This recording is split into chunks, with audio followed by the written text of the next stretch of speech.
എല്ലാവർക്കും ഒരിക്കൽ കൂടി ഹോം ടിപ്സ് ആൻഡ് കുക്കിങ്ങിലേക്ക് സ്വാഗതം. ഇന്ന് നമുക്ക് ഈ ചൂടിനൊക്കെ കുടിക്കാൻ പറ്റുന്ന നല്ല കൂളിംഗ് എഫക്റ്റ് ഉള്ള ഒരു നാരങ്ങ വെള്ളം ഉണ്ടാക്കുന്നത് എങ്ങനെയാണെന്ന് നോക്കാം. വളരെ കുറച്ച് ഇൻഗ്രീഡിയൻസ് ഉപയോഗിച്ച് വളരെ എളുപ്പത്തിലാണ് ഇത് ഉണ്ടാക്കിയെടുത്തിരിക്കുന്നത്. ഇവിടെ എടുത്തിരിക്കുന്ന അളവിൽ ഉണ്ടാക്കുകയാണെങ്കിൽ 3 ഗ്ലാസ് നാരങ്ങ വെള്ളം നമുക്ക് ഉണ്ടാക്കിയെടുക്കാൻ പറ്റും. ആദ്യം തന്നെ 4 ടേബിൾ സ്പൂൺ പഞ്ചസാരയും 2 ഏലക്കായും കൂടെ മിക്സിയിലിട്ട് പൊടിച്ചെടുക്കാം.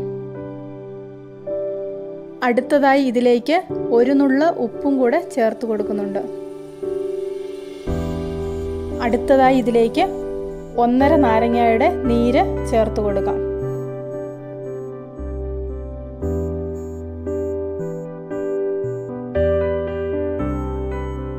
ഒരു ചെറിയ കഷ്ണം ഇഞ്ചി ചെറുതായി മുറിച്ചതും കൂടെ ഇതിലേക്ക് ചേർത്ത് കൊടുക്കാം. ഒരു പിടി പുതിനയില, ഫ്രിഡ്ജിൽ വെച്ച് തണുപ്പിച്ച വെള്ളം ഇവയും കൂടെ ചേർത്ത് കൊടുക്കാം. ഈ കൂട്ട് നന്നായിട്ടൊന്ന് അരച്ചെടുത്തിട്ടുണ്ട്. അടുത്തതായി ഇതിലേക്ക് നമുക്ക് ആവശ്യമുള്ള അത്രയും വെള്ളം ചേർത്ത് കൊടുക്കാം. ഇതിനി ഒരു അരിപ്പയിൽ അരിച്ചെടുക്കാം.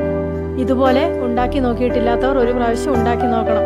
ഇതിൻ്റെ ടേസ്റ്റ് നല്ലവണ്ണം ഇഷ്ടപ്പെടും. പുതിനയിലയൊക്കെ ചേർക്കുന്നത് കൊണ്ട് നല്ലൊരു കൂളിംഗ് എഫക്റ്റ് കിട്ടും. ഇന്നത്തെ ഈ ഐറ്റം ഇഷ്ടപ്പെട്ടെങ്കിൽ ലൈക്ക് ചെയ്യണം, നിങ്ങളുടെ അഭിപ്രായങ്ങൾ അറിയിക്കണം. കൂട്ടത്തിൽ ചാനൽ സബ്സ്ക്രൈബ് ചെയ്യാത്തവർ ആരെങ്കിലും ഉണ്ടെങ്കിൽ സബ്സ്ക്രൈബ് ചെയ്യാനും മറക്കണ്ട.